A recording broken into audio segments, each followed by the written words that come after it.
We're going to talk about the Spyderco Bill Moran fixed blade knife in this tabletop. What I'm doing tonight, I'm calling a blitzkrieg of KRVs in the project. I would really like to post them all together. I know that just can't happen.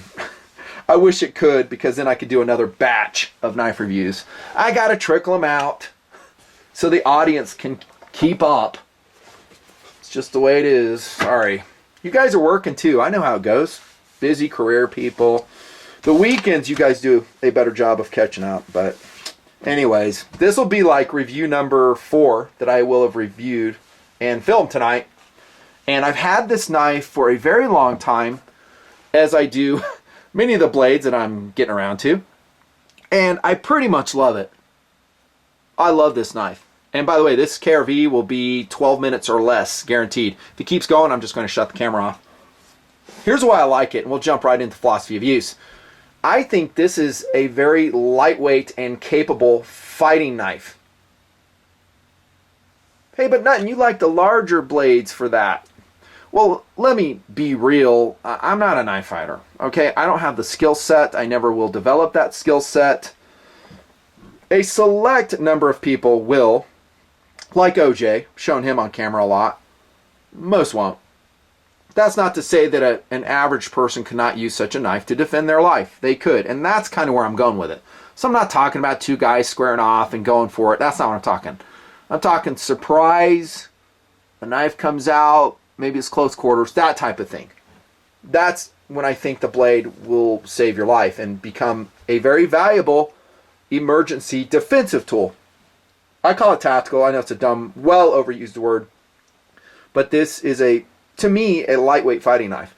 It does not have ultimate reach. It's a 3.9 inch blade, slightly under, close enough. You know, for a folding tactical knife, for me to get super excited about it, 4-inch blade. 3-inch blades, unless it's really broad and has shearing potential, I'm like, The 4-inch knives, I get more excited. A case in point would be the Boker Stingray. That is a very capable folding tactical knife. Another one, the Spyderco Police in G10. Very capable. A number of cold steel knives, like the Voyager series.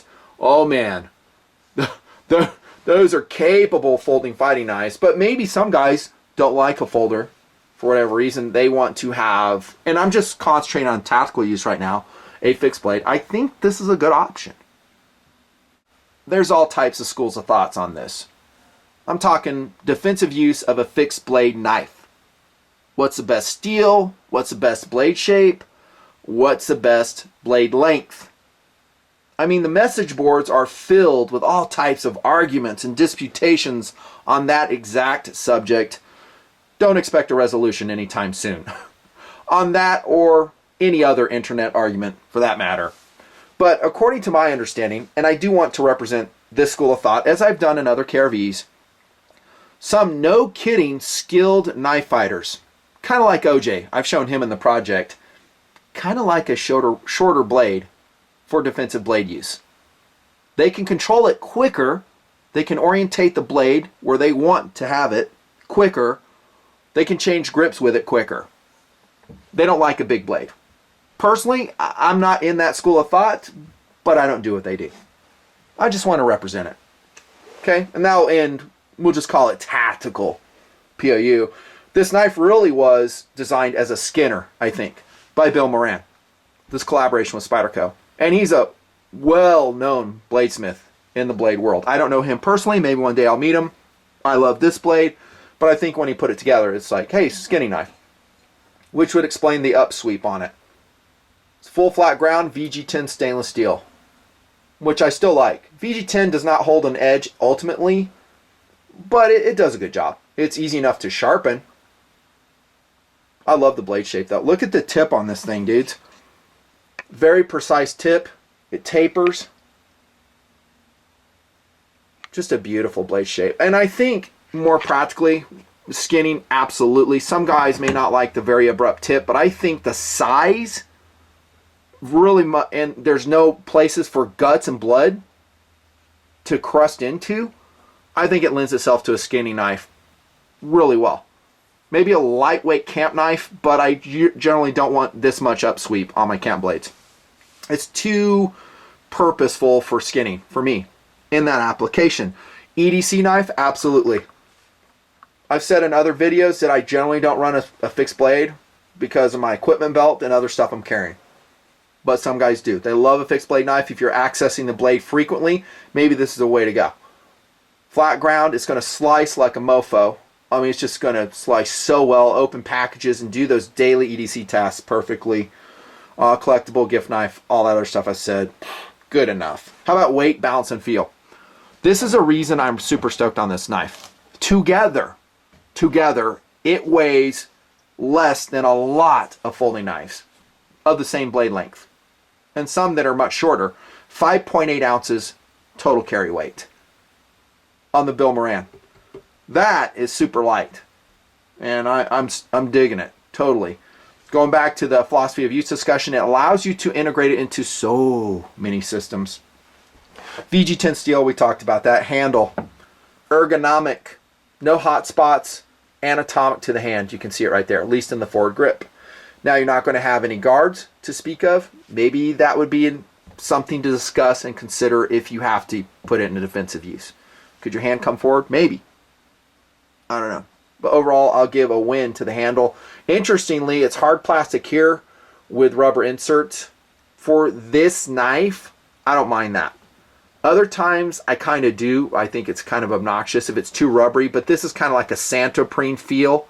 And so it's not too grippy, won't grab cloth, good enough. That takes us to the sheath. Now, the newest versions actually feature Spyderco's G-clip. This is a tech lock on here. It's going to add weight. It is ultimately versatile, ultimately strong, but it's the old firepower versus mobility discussion. You know, it's easy enough to take off those two screws, get some G-clips from wherever, put those on. Is it the perfect Molly holster? Not with this. They have the split Molly attachments now. I know Red Hill's running those. What do I have on this? You have the single one here. This is a Red Hill. That'll work. You could attach that easily. There's all types of attachments. The Kydex holster, though, and the fitment is pretty awesome. I wouldn't hesitate a bit running this upside down. One reason is because it's so light. You don't have like a 20-ounce knife trying to fall out. Super light. It doesn't retain water, all the stuff we talked about. Quality, durability, phenomenal. Would I like a different steel in this? It depends what your application is. I think VG10 would be just fine.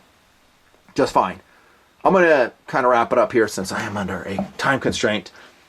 If we're talking tactical use, I'm going to show you another Spyderco, which to this date is one of my all-time faves. I've shown it in so many videos. I never want you to forget about it. You should have at least one. The Perrin. This, to me, is a better fighting knife than this. What do I know, though? I'm a freaking YouTuber. I'm a goof. But if you're asking me, I'm telling you. This also is a more functional blade in what it can do for me. It's a camp knife, it's a fighter, it's an EDC knife, it's a soldier knife. Maybe not such a versatile philosophy of use on this, especially for the upsweep, shorter length. The Perrin knife, which I'm so glad Spyderco brought back, is an all-time win. This one's black coated. Oh my gosh. Deep choil right here.